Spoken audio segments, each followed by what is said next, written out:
Yaman lang din lang na napag-uusapan ng magandang balita para kay Kuya JJ. Ano nga ba ang tunay na plano ni Daddy Frankie? Yan ang ating tatalakayin sa video na ito. Paalala sa lahat ng manunood, malaking bagay na po sa aming mga content creator ang inyong like at subscribe. Maraming salamat po. Sa latest vlog ni Daddy Frankie, personal niyang kinausap si Kuya JJ tungkol sa kasalukuyang kalagayan ng bahay nito. Habang nag-uusap ang dalawa, isa sa mga unang napag-usapan ay kung ano na nga ba ang estado ng bahay ni Kuya JJ. Pero ang mas lalong nakatawag ng pansin ng maraming viewers ay nang sabihin ni Daddy Frankie na marami na ang gustong makita ang mismong loob ng bahay ni Kuya JJ. Dahil sa pahayag na iyon, nagsimula ang iba't ibang haka-haka sa social media. Marami ang naniniwala na posibleng may mga taong gustong tumulong kay Kuya JJ. Actually sa mga komento pa lang ng mga viewers makikita natin ang kagustuhan ng mga viewers at anila gusto rin nilang makitang maayos ang bahay ni Kuya JJ. Dito makikita natin ang suporta ng mga viewers kay Kuya JJ at sa mga komento na ito talaga nang makikita natin yung suporta nila para kay Kuya JJ. Ayon nga sa isang comment, deserve ni Kuya JJ na maayos ang bahay niya. Napakabait at napaka-hardworking niya. Sana matulungan siya ni Daddy Frankie para mas maging komportable na sila. Actually, tama naman. Nakikita naman natin kung gaano kasipag at kabuti si Kuya JJ. Talagang deserve niyang magkaroon ng mas maayos at komportableng bahay. Sana nga ay matuloy ang plano para malaking ginhawa ito sa kanya at sa pamilya niya.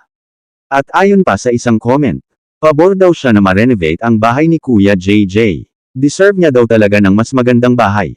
Well, sang-ayon ako sa sinabi niya. Deserve talaga ni Kuya JJ ang mas maayos na bahay kung magkakaroon ng pagkakataon.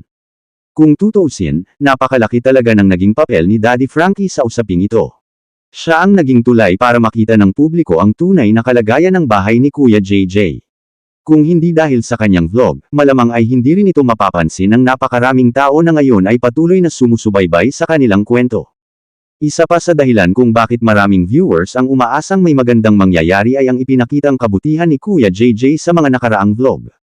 Hindi lingid sa kaalaman ng mga nanunood na isa siya sa mga kapatid ni Kuya Oliver na pinagkakatiwalaan ni Daddy Frankie pagdating sa pag-aalaga at pag-asikaso rito. Kaya para sa marami, kung may taong karapat dapat makatanggap ng biyaya, isa si Kuya JJ sa mga unang naiisip nila. Dahil dito, mas tumitindi ngayon ang paniniwala ng maraming viewers na posibleng may magandang balitang paparating. Hindi man ito direktang sinabi sa vlog, marami ang umaasang ang pagpapakita ng tunay na kalagayan ng bahay ay magiging simula ng tulong na matagal nang hinihintay ng pamilya ni Kuya JJ. Para sa akin kapansin-pansin na hindi lamang simpleng pagpapakita ng kalagayan ng bahay ni Kuya JJ ang naging sentro ng usapan. Ang direktang pakikipag-usap ni Daddy Frankie kay Kuya JJ tungkol sa kasalukuyang kondisyon ng kanilang tahanan ay nagsilbing paraan upang mailahad ang realidad ng kanilang sitwasyon. Gayunman, wala namang tahasang pahayag sa vlog na nagsasaad na may nakahandang sponsor o tiyak na programang tutulong sa pagpapagawa ng bahay. Dahil dito, anumang conclusion na mayroon ng nakalinyang ayuda ay nananatiling haka-haka lamang ng mga manunood at hindi pa maituturing na kumpirmadong impormasyon. Kung susuriin ang naging papel ni Daddy Frankie, makikita na nagsilbi siyang tagapaghatid ng impormasyon sa kanyang audience.